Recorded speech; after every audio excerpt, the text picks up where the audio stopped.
السلام علیکم۔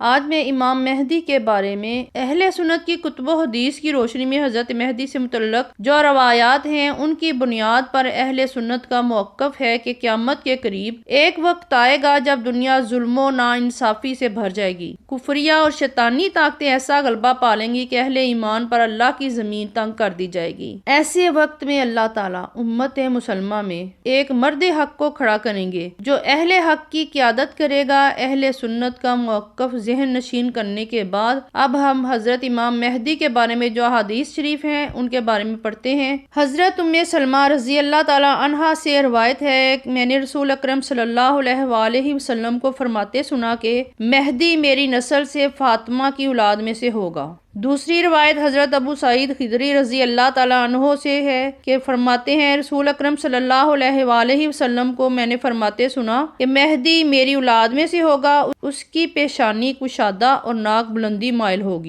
وہ زمین کو اس طرح عدل و انصاف سے بھر دے گا جیسے پہلے وہ ظلم و ستم سے بھر گئی تھی۔ وہ 7 سال حکومت کرے گا۔ اسی طرح ایک اور حدیث حضرت ابو سعید خدری رضی اللہ تعالیٰ عنہ سے روایت ہے کہ رسول اکرم صلی اللہ علیہ وآلہ وسلم نے فرمایا کہ قرب قیامت میں میری امت پر ان کے حکمرانوں کی طرف سے سخت مصیبتیں آئیں گی، یہاں تک کہ اللہ کی وسیع زمین ان پر تنگ ہو جائے گی۔ اس وقت اللہ تعالیٰ میری نسل میں سے ایک آدمی بھیجے گا جو زمین کو عدل و انصاف سے ایسے بھر دے گا جیسے پہلے وہ ظلم و ستم سے بھر گئی تھی۔ آسمان پر رہنے والے بھی اور زمین پر رہنے والے بھی اس سے راضی ہوں گے۔ زمین اپنے اندر بوئے ہوئے بیج میں سے کچھ روک کے نہیں رکھے گی بلکہ اگا دے گی، یعنی کوئی دانہ بھی ضائع نہیں ہوگا۔ اتنی ہریالی ہوگی کوئی دانہ بھی ضائع نہیں ہوگا۔ اور نہ ہی آسمان بارش کے قطروں کو ذخیرہ بنا کے رکھے گا بلکہ ان کو برسا دے گا، اور یہ شخص امام مہدی 7 سال یا 8 سال یا 9 سال زندگی گزارے گا۔ اسی طرح حضرت ثوبان رضی اللہ تعالیٰ عنہ سے روایت ہے کہ رسول اکرم صلی اللہ علیہ وآلہ وسلم نے فرمایا جب تم خراسان کی طرف سے سیاہ جھنڈے آتے دیکھو تو تم وہاں جانا، یعنی سیاہ جھنڈوں والے لشکر کی طرف جانا اور ان کے امیر کی اطاعت کرنا کیونکہ ان میں اللہ تعالیٰ کا خلیفہ مہدی ہوگا۔ ایک اور جگہ پہ فرمایا حضرت ابو اسحاق سبی رحمۃ اللہ سے روایت ہے کہ حضرت علی رضی اللہ تعالیٰ عنہ نے اپنے فرزند حضرت حسن رضی اللہ تعالیٰ عنہ کی طرف دیکھا اور فرمایا میرا یہ بیٹا سردار ہے، جیسا کہ رسول اکرم صلی اللہ علیہ وآلہ وسلم نے اس کو سید یعنی سردار کا لقب دیا ہے۔ ضرور ایسا ہوگا کہ اس کی نسل سے ایک بندہ خدا پیدا ہوگا، اس کا نام تمہارے نبی کے نام کی طرح محمد ہوگا۔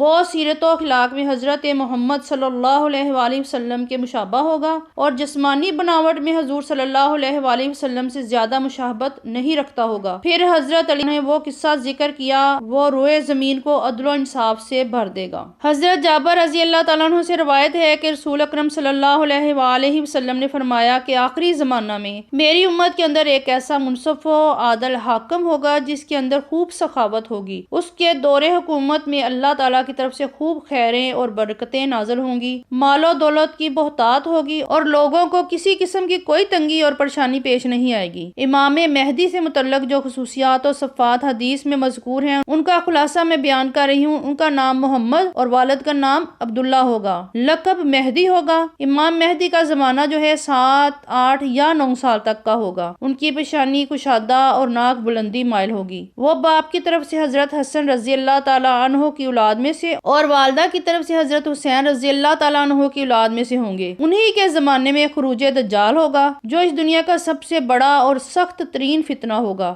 اس وقت ہدایت اور شر والوں کا عظیم مقابلہ ہوگا۔ ہدایت والوں کے قائد اور علمبردار حضرت مہدی ہوں گے اور شر والوں کا علمبردار دجال ہوگا۔ پھر اسی زمانہ میں حضرت عیسیٰ علیہ السلام کا نزول ہوگا اور انہی کے ذریعے اللہ تعالیٰ دجال اور اس کے فتنہ کو خاتمہ کرائے گا۔ حجر اسود اور مقام ابراہیم کے درمیان لوگ ان کے ہاتھ پر بیعت کریں گے اور ان کی خلافت کا اعلان کر دیا جائے گا۔ حضرت عیسیٰ علیہ السلام کا نزول ان کے بعد ہوگا اور امام مہدی کی اقتداء میں نماز ادا کریں گے۔ یہ مختصر سا تعارف جو حضرت امام مہدی کے بارے میں ہے، مزید تفصیل کے لیے میں ضرور انشاءاللہ حاضر ہوں گی۔ اس کے ساتھ ہی مجھے اجازت دیں اور اپنی دعاؤں میں مجھے یاد رکھیں۔ اللہ حافظ۔